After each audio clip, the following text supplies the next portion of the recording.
Are you a woman in the corporate world striving to break barriers, challenge unconscious bias, and lead the way for women in leadership roles globally? If so, this is the podcast for you. Introducing Leading Ladies Who Lunch. The lunch hour is usually the time when colleagues get together for real, honest conversations about work, life, and everything in between. In each episode of Leading Ladies Who Lunch, we'll delve into insightful discussions and share actionable strategies to help you navigate corporate life. Co-hosted by me, Cece George, a leadership development architect and inspirational speaker. I'm thrilled to share my experience and expertise on leadership, mentorship, and organizational intelligence to help you own your career. And me, Rachel Lowndes, CEO and founder, imposter syndrome expert, and mindset coach at Rachel Lowndes Coaching and Consulting. Passionate about helping women conquer imposter syndrome and unleash their inner confidence to get the recognition and promotions they deserve. Jam-packed with insightful conversations, expert advice, and inspiring stories from a diverse group, we'll explore how to overcome obstacles, shatter those glass ceilings, and build unshakable mindsets to unlock your true potential. So whether you're sipping a coffee or enjoying a meal at your desk, tune in for a no-host bar lunchtime chat. Episodes will be dropped every 2 weeks. You can find us on Apple Podcasts, Spotify, or wherever you get your podcasts. And don't forget to hit that subscribe button. Leading Ladies Who Lunch, empowering women, one conversation at a time. Welcome. Hello. Thank you, everyone, for tuning in to the Leading Ladies Who Lunch podcast. In our last episode, we talked about owning our voice. As agents of change, we all have the power to make a difference and have an impact. But let's be honest, some people may not be able to handle it when you start owning your voice and shining your light. This is why it is so important to manage others' perception of us. So how do we handle the opinions of others, especially those we report to in the work environment? And how about when there is a disconnect or a misunderstanding? And what could be the fallback if others' opinion and perception isn't properly managed? Think about what impact that could have on our performance, our careers, even our leadership brand. And that's why the topic for this episode is not to let someone else's opinion of you become your truth or how you identify. But to do that, we have to navigate and manage perception. And this is a lesson I unfortunately did learn the hard way. Oh, this is a juicy topic and I like it. I'm sure the listeners will resonate with this in some way. Now, the juice comes in how to recognize when it's happening and what to do so it doesn't knock your confidence, and how to adequately manage these people through clear and calm communication. It definitely is. And I have to be honest, this is a topic that is very personal to me because of my past experiences. I know I've casually shared the experience of this topic with a number of people before. And when I look back on my career, it's funny how you can pinpoint those moments, especially where I think back and look at it, where I might have behaved a certain way or made a decision because I let someone else's opinion or impression of me become who I was.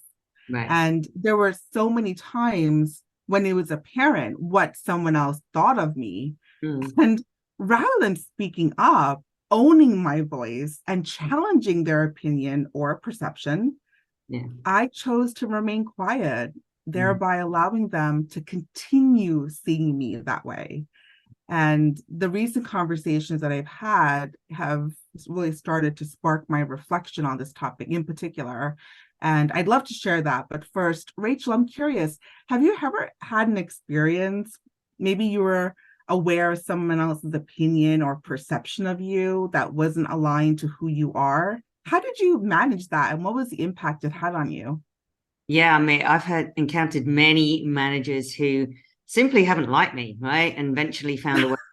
You? No. The organization, purely because they didn't, they just liked me. And this has happened countless times here in Australia. It didn't really happen in the UK. So I don't know whether that's a cultural thing or something. But It has happened a lot here. I've obviously worked here for longer, and mostly by female leaders too, which it's Oh, always a bit. I mean, I always felt quite disappointed by that, to be honest. right, But, it has happened with male leaders, and it's not all the leaders I've worked under. I must caveat that, right? I've had a couple of really right, great leaders who've advocated for me, and for those people, I'm always going to be super grateful. right. But, I used to think that people in authority, when they had an opinion about me or my work, that was the truth, right? And I just didn't think for 1 minute that I could dismiss that. And so Wow. looking back on my career, I've allowed my identity to be molded by what others decided I was, their opinion or their judgment of me. And the thing is, like, I'm quite a direct person, right? I call a spade a spade, Right. right? I like to get on with things. Plus, I'm well spoken, I'm educated, Mhm. I don't look that bad, look okay, like I'm well dressed and kind of well put together. And so Sure. these things quite often led to labels about me in the office, like, because I do like to just get on with things and I am direct, like bossy, bitchy, Right. and up herself, needs to be taken down or controlled. And who does she think she is? That kind of reaction. Ooh. So I was met with that quite often. Yeah, I know. Like, imagine having that kind of vibe coming your way. Yeah. And I know that that's an external expression of what other people formulated about me in the few minutes that they had interacted with me. I mean, interestingly enough, I know that this is like a consistent, because I remember when I went to a new school when I was young. I'm just going to go like revert back to like just this kind of thought. And I was 12 years old. I'd moved to a new school, and I remember one of my friends who became a friend of mine later saying, I remember when you first walked into the classroom and I thought, oh, that's girl's a boyfriend stealer. I mean, I Oh, just walked into the classroom. I don't right. even say anything to anyone. My So, gosh. right. And I'm not a boyfriend stealer, just to caveat, just to, point that out. But I'm talking about that kind of initial reaction to me. And so, these kind of experiences have been perpetuated throughout my life. And no one knows me at this point, right? So they don't know how I feel. They don't know what I want in my life. They don't know what matters to me. Right. So, yeah, so all of these experiences didn't really give me much hope about leadership or the sort of guidance, or gave me any guidance I really needed in my Mhm. career. And in fact, the story of their perception and opinion of me that I believed about myself then perpetuated my imposter syndrome, my lack of self-belief in my Right. ability to achieve to a higher level. So it became my truth. Oh my gosh. I love what you said about living your entire life thinking that what other people thought of you was who you were. That is powerful. And I think it's that very same idea that so many people struggle with. And think about all the people who are out there right now who are struggling with it and they don't have anywhere else to share it, because if they speak up about it, it even becomes more true. We get so bought into what people think of us. And I think we do that in our personal lives as well, with our friendships, other relationships. It's like this never-ending cycle that really takes over. And as you rightfully point out, fosters imposter syndrome and the belief that we aren't deserving, worthy, capable, intelligent, or that we're going to be found out. Like, Yeah. someone's going to suddenly figure out that we are an imposter, we're a fraud, right? Yeah. And you're I you're alluded gonna to this you're gonna know earlier. who the real me is, right? Yeah. Right. I will be revealed. I have got all of you fools. I Yeah. think I've even said that a couple of times to Oh, wow. people. Yeah, Okay. because I feel like I have to almost, it's like a preemptive strike. I have to get you before you actually call me out on it. So Right. Yeah. self-deprecating humor is what I'm really good at. And I mean, that's going to happen, especially if you're kind of living out someone else's opinion of you. You're not going to feel like Exactly. you're really being yourself. You are going to feel like a bit of a fake and a fraud, aren't you? Exactly. Yeah, and I think I've had so many moments in my career where I let someone else's opinion of me define who I was. Mm. And the moment that really stands out for me, this is real. I think it's a really interesting story. I think there's a number of lessons I could derive from it. And this happened about 7 or 8 years ago. I was working in a company where I took an internal transfer, and my new boss was someone who was also Indian Right. from the same part of India that I was from. So Yeah. immediately I'm thinking, oh, this will be great. We'll Yeah. have that in common. We'll get along great. It'll be really easy. Yeah. I mean, why That's wouldn't what I you? thought, Yeah. right? Natural thought process. Yeah. Right. Okay. So that's pretty normal, right? Yeah. um, and I was working with this man for the first time. I was a project manager role. Mm. And so from the very beginning, my new people leader, my new boss, really kept me at arm's length, which is interesting because he's the one who hired me. But right away, when I joined his team, there was this immediate, kind of standoffish nature he had. Right. He really didn't bother to clarify what his expectations were of me in the role. He didn't train or try and coach me in the process and the projects. But above all that, he really didn't get to know me as a person. In fact, in the year that I worked with him, I still had no idea what his children's names were. Oh, And he wow. had no idea that I had children. Oh, That's no. how well we knew each other in 1 year. Right. So about a month after working on his team and taking that role on, when you get that feeling in the very pit of your stomach that your gut is telling you something is wrong. Yeah. I got that feeling after a month of working with him. Oh my So gosh. even just walking up into the building, I would get this dreaded feeling in my chest Right. where everything in my body told me to turn around and run away. Right. But And we never listen to to go that, there. do we? Right, we don't. If only I had listened to this run away. How many times So, have you so maybe a month or two after I started working with him, he gave me this big project to work on.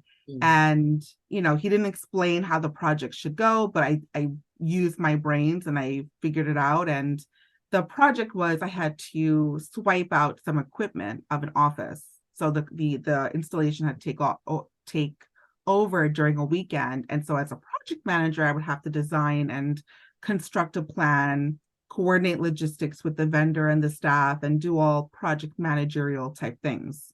I shared the plan with him ahead of time. He said, okay. That was the only feedback I got. Okay. Right. All right. So the weekend comes and goes. There's no feedback from him, except on Monday morning, I get an email. And the email is a touch base with him. But the interesting thing about the email is it wasn't a regular meeting where I would have to go into his office. The meeting location was set for another building, like another office where I don't normally go. Immediate panic. Right. Yeah. So I'm thinking, what the hell? Are they gonna fire me? And over what? Yeah. You can imagine my surprise and my trepidation as I'm walking into this meeting. So here he is sitting in this room. It's a really small room. It's very cold. I walk in and he goes, all right, sit down. Okay, cool. What's going on? And he proceeds to tell me what a horrible job I did with that project, how he is really ashamed and disappointed in my performance, how everyone else is also really ashamed and disappointed, how I should have done a much better job. And every time I tried to ask him for examples, he kept beating around the bush. Well, I can't give you that. I can't give you that. And that's how I knew he wasn't being authentic. The worst part about that experience was, typically when someone has a feedback conversation, and I talk about feedback with my internal clients all the time, how to give feedback, right? Yeah. But typically you end a feedback conversation at the end with some type of encouragement. Yeah. Hey, you know what? I think you might have had a really hard time on this one. Going forward, we're going to partner together. I'm going to be there to support you, and you got this. Some type of encouragement, right? Yeah, or some improvement. Do you know how he wrapped up that conversation? Detail. He just got up and left the room. Whoa. There was no goodbye. There was no, hey, see you later. There was no, all right. So you can imagine I'm sitting in this cold room and I'm trying to think what just happened. What was that? And, I eventually got up and, walked to my car and, I let the tears burst and called an immediate work friend and, tried to get some support, empathy, which I was able to. So look, I mean, I really had two options at this point. I can either wallow in self-pity and, oh my God, I was found out. The mask has been taken off and I am just a really horrible employee. Or I can just decide, I'm not going to let someone else have that much power over me. And that's what I did. The next morning, I walked into work and I just decided from that moment, I wasn't going to take too much value into what he had to say about me. I was still going to perform the only way I knew how. I was going to do a good job and just not care about the rest. And interesting thing is, after a couple of months, he asked me to come back into his regular office and he wanted to give me some feedback. And the feedback he had to say was, hey, you know what? You've been doing a great job. Your communication's really improved. All the partners are really happy with you, and you're really doing a great job. But the funny thing is, nothing about my performance changed except my lens in how I looked at the work and how I looked at him. The moment I stopped caring about what he had to say about me, that's when everything for me really started to go on the up and up. And, like I said, it could have gone another way. This experience could have gone the opposite, where I just go down that spiral of out of controlness. But I had just decided that I have to stop doing that and I have to take ownership of who I am. And I would never again let someone else's opinion of me become my truth. So it's also a lesson about how important it is to manage other people's perception. And that's the first time I ever learned how important it was. Wow. I mean, that was just not a great experience for you, like it had the potential to be really damaging. I'm sure a lot of people, who are listening have maybe had, maybe can see themselves in that story or have had similar experiences. I mean, I don't even know what to say about some of the ways that they acted, apart from that is not how to not be a manager 101, right? Exactly. But, good on you for making a choice about how you manage it from there and, how you turn that around. Because as you say, you could have gone down that spiral of believing that, wow, I've been exposed and now I don't know what to do with that. And how do I get back from that? And, that's not great. And then instead you decided that, well, I'm going to be a bit more about what I care about and what I'm, be your authentic self. And so it's really important to know that we do have a choice, right? And the interesting thing is that, whilst not caring became a good strategy for you, I think what it really meant is that you were not going to take it on and let it dominate your ability to perform at your best. And that's kind of a key insight there, isn't it? And when it comes to opinions about you in your workplace, we have to remember that opinions are just people's thoughts. They're not gospel truth. We don't have to accept them. And instead, when we get feedback about who we are and our work, it's important to remember that we have the option to take what we need from that feedback, to use it to our advantage and discard the rest. Now, I didn't know that until I was in my early 40s, right? When a friend of mine told me that, I could do that. I actually needed permission from her to dismiss people's feedback instead of taking it on and making it who I was. Wow. Right. Now imagine living your entire life, living up to that point, thinking that what other people thought of you was actually who you were. Oh my gosh. I can't even imagine what that would be like. Yeah. No, everyone has opinions. It's important to hear them, but we don't have to accept them or embody them as your own. That's something that I really had to learn. So I think having belief in your abilities helps here, because a conversation like the one you had can really knock your confidence to the point where you might even consider leaving your job or possibly your career altogether. Exactly. Right. So as managers and leaders, there's a real responsibility to present feedback in a way that helps, not hinders, as to your point about encouragement. And playing the blame game in the way that they did isn't the way. And I wonder if that, if that manager actually really blamed themselves for that lack of success, but they couldn't really handle it. It sounds like they weren't really engaged in what you were doing anyway. Right. Yeah. I, I've really encountered that quite a lot in my kind of career, and I think it just comes down to that lack of proper leadership and management skills. Because telling someone, what they are and kind of how ashamed. I mean, wow, that's full on. Like, there's a lot of unconscious bias going on when we have opinions about people as well. So some of that feedback you got, other people are ashamed of you. That's really strong. Shame is a strong emotion. And it's definitely not rooted in kindness or compassion, is it? It's kind of a form of control, I think. So it can be a bit of a self-fulfilling prophecy if you let it. You could have walked away from that going, I should be ashamed of who I am, essentially. oh yeah. That's the message. And that's how I felt for the first few hours following that conversation. I think you're absolutely right, Rachel.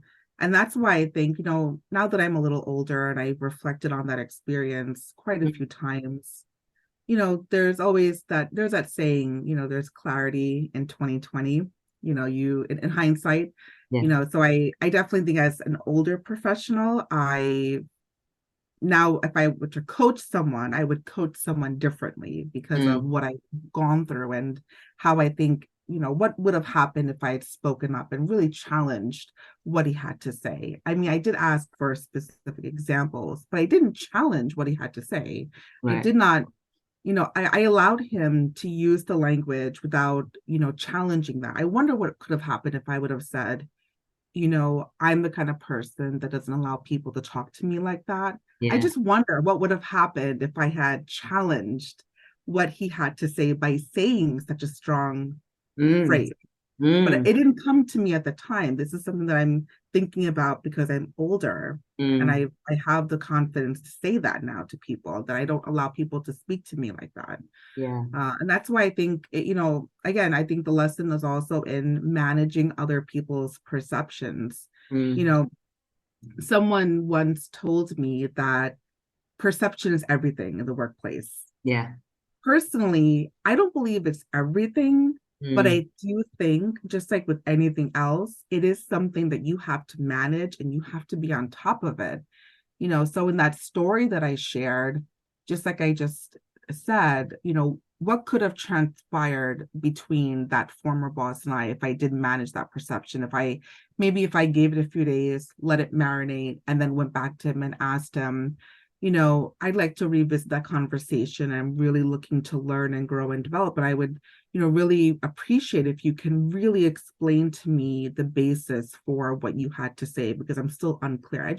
I wonder if I had taken that stand, because in not speaking up, he is basically sitting there thinking everything that he said was accurate and correct. And it's true. And me, I'm looking like I'm a coward because I'm just not speaking up and saying anything against it. So he's thinking, okay, well, I've won that round. She's not going to say anything, and that's who she is. So I could have had potentially a different trajectory on that team, and maybe my career would have looked different if I had spoken up. And instead of speaking up and like you said, my strategy was just simply not caring, which that strategy led me to find another career internally, which I was so happy with. I do think everything happens for a reason. And, again, now that I'm older, I can think back and I can say here that there are a lot of opportunities to grow, but it's really the most growth that you're going to have is in the moments when you're truly uncomfortable. And I am only now learning that lesson. So you really have to push yourself outside your comfort zone to truly grow. What do you think? Well, first of all, I just kind of want to touch on the point that we have no control over what other people think of us, right? Just in terms of that perception piece. We can only control our reaction to it. And so in that story you've told, eventually you controlled your reaction to it, which was to go, I'm not going to wear it. I'm not going to take it on. So it's like really important for people to understand that we try to think, oh, they think this about us. They, that, this, that, and the other. We don't know that. We have literally no idea what people are thinking about us. We can't control what they think about us. We can only control our reaction. So that's kind of very true. That point. But to your question, feedback is essential to our progress and growth, right? And especially when it's better if it's given in a constructive way. Not that way, you mean? Yeah. And even if we hear something we don't like, we do have to ask ourselves honestly, like, what part of that feedback that I didn't like might actually be true? What is the 10% Right. that they could have a point? And so we don't often ask ourselves these questions, right? It's very Right. easy to let people's opinions about us matter because we learn from our caregivers what they, our parents, our teachers, what they say about us, what we should do, how things should be done, what we should think. We learn that is the truth, right? We don't know any different, and we trust these people, and this is where we learn our values and our beliefs. And so when we let what others think or say about us, or even impress upon us, become our kind of identity, we lose that. We lose who we are. We lose ourselves and our worth in amongst that. So it's important to understand that, that narrative is not your story, and learn how to take on what resonates and not what doesn't. So, a really good place to start with this is performance reviews. Like, we all have performance reviews, and sometimes they can trigger a negative response. So the first thing to do is, take that feedback and then sit with it, let it process and breathe before you react. A bit where like you had the emotional kind of outburst first. Let it kind of go through you. Right. And then, kind of be truthful with yourself about what parts of it might be true, the bits that might actually be helpful. If you kind of break it down and take it away from like what was actually said or the way it was said, like what part of it might actually be true and something that you might need to work on. Maybe in that situation, your communication was something, but that wasn't reiterated to you. It wasn't kind of clearly said to you. Had that been said in a different way, you might have walked away with, oh, maybe I could have communicated better or something like that. You know what I mean? And then you learn from that. And then you can discard the rest and revisit it later if it's pertinent, if you think it might have some value later, or if it keeps coming up. And then you can work on those areas so that you can improve, and then figure out what the actions are that you need to take in order to get that, improve, that growth, that kind of pushing yourself a bit out of your comfort zone. Exactly. Thank you for pointing out, I think the point you made earlier about, the way that I reacted and, the process and letting everything, sort of happen. I think you do need to give yourself time. And I think that's why, even when you do have a feedback conversation with your manager, good leaders will give you feedback and then they can check it off their to-do list because they've completed their task by relieving their burden and putting it onto your shoulders. A great leader will allow you space, who might say at the end of the feedback conversation and say, you know what, if if you want to revisit this topic, or if something comes to you after our conversation, please let me know. We want to make this an ongoing dialogue to keep the feedback ongoing and have that continuous conversation. I think that's what makes a great leader. Yeah. Because sometimes people look at these feedback conversations as a one and done, and they've checked off their task on their to-do list. Yeah. And people do look at feedback with that eye of, oh my gosh, what is that person going to say about me? Because as humans, feedback feels like a personal attack on who we are. Yeah. Because the very nature of feedback is, I have to say something to you because I want you to either improve or not make the same mistake that you just did, right? And that suggests that something is wrong with you. Yeah. That's why feedback at the heart is a very complex process. So I'm glad that you included, those good tidbits. And I think, going back to the topic of managing others' perception, I think you were right when you said about the opinions. I think we can only control our controllables, and our controllables lie in how we react to things. So I think, like you said, taking some time to sit with it, let it like just run its natural course, and then think about what you want to take from that feedback conversation, or what you're hearing. But I think, managing others' perception is also part of how you manage your brand, right? That's all part of your brand. Yeah. So, but managing others' perception, the part of it that you have to manage is the script that you can control. You can't control someone else's script, right? You can only control what you are within your scope. Yeah. So I think the first thing you have to start with is believing yourself. And I know it sounds so easy to say, oh, just believe in yourself. That sounds really easy, right? Like, Rachel, go believe in yourself. I know. Done. As a Right? statement, it's easy to say. Yeah. Yeah, it's very easy. And I think that comes after you spend some much needed time and you've done the work to really look at who Mm, you are, what you can do, what you've accomplished, and what you are striving for. mhm. That this is something that has taken me years to finally know my worth. Yeah. So when I say believe in yourself, I don't mean, oh, it's like a light switch. You turn it on and suddenly you believe in yourself. That's not what I mean. I Yeah. mean, do the work of taking that journey of self-appreciation and valuing who you are. Because if you don't, others won't. It's as simple as that. You have to, it's sort of like a salesman. A salesman has to believe in the product for other people to buy in, right? Yeah, you've got to So if you believe in don't, yourself to sell yourself, right? And that comes from the exactly, internal script. Like you've got to change the exactly, narrative. Yeah.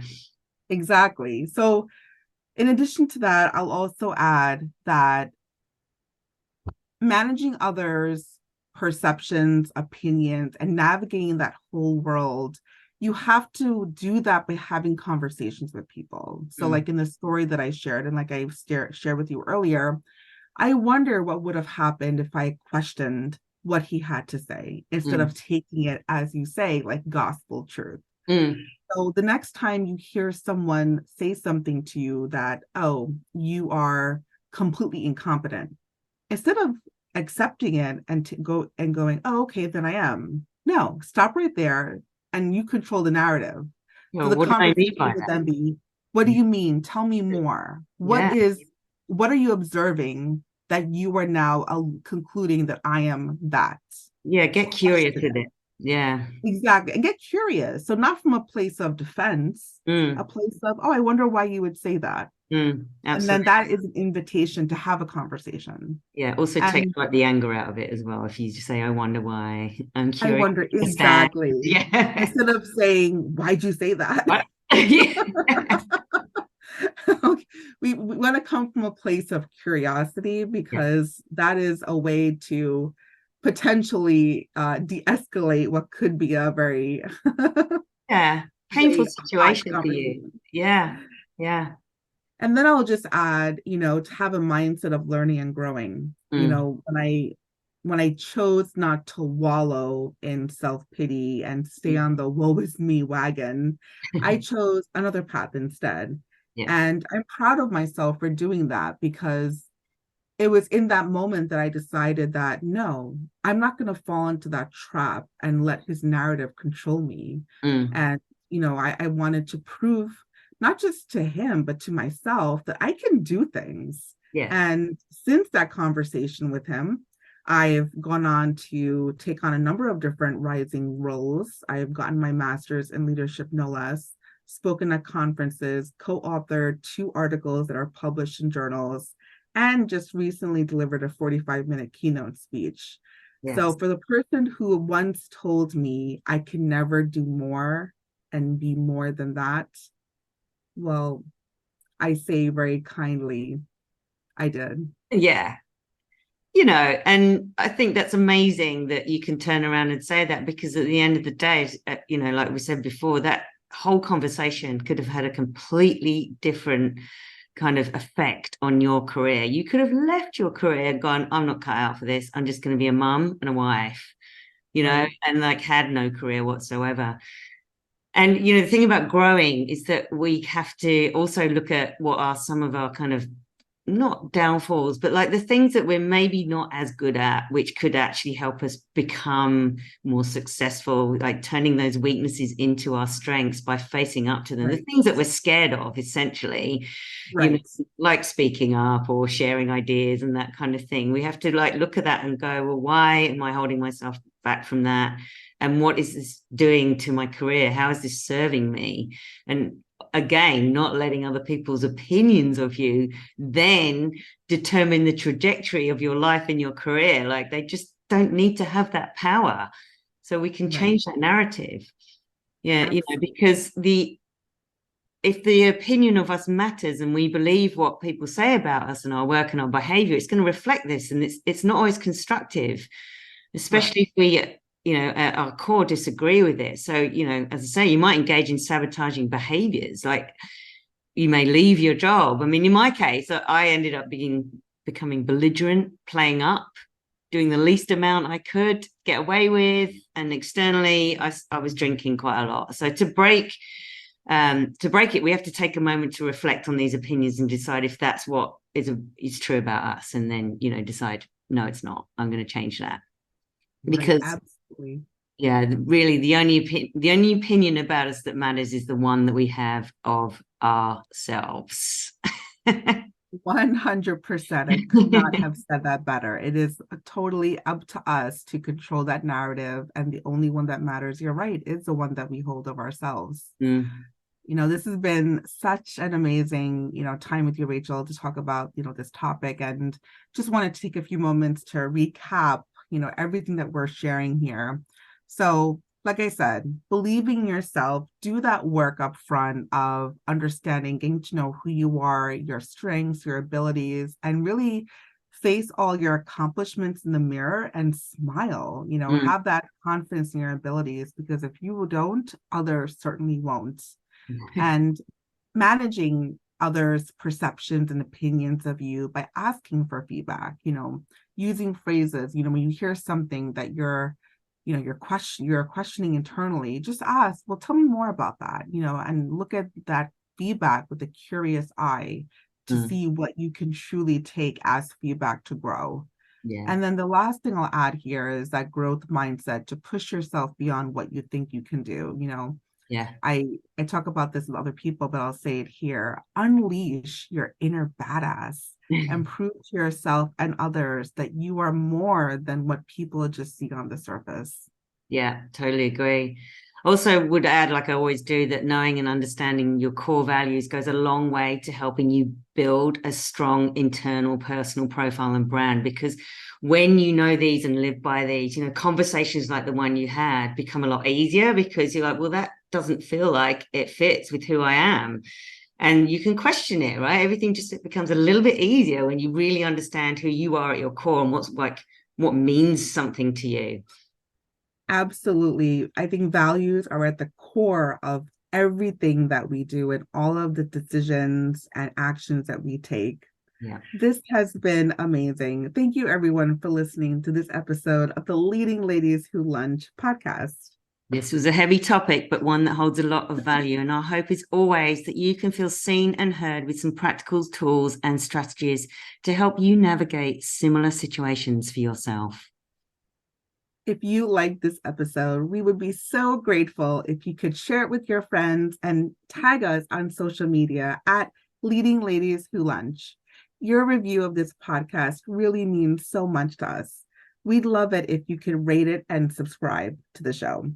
Remember, you can find us and subscribe to the podcast on Apple Podcasts, Spotify, and other podcast platforms. Tune in 2 weeks, where we will be talking all about what makes a great leader. This is an episode you will not want to miss. Till then, stay sassy.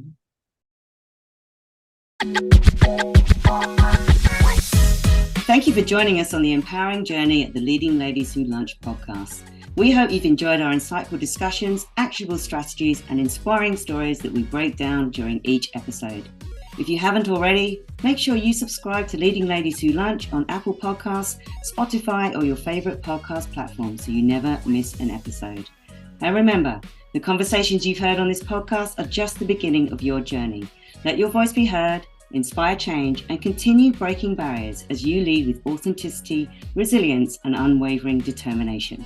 Until next time, keep embracing your leadership potential, challenging the norms, and shaping a better world for women in the workplace. Leading Ladies Who Lunch, empowering women, changing lives.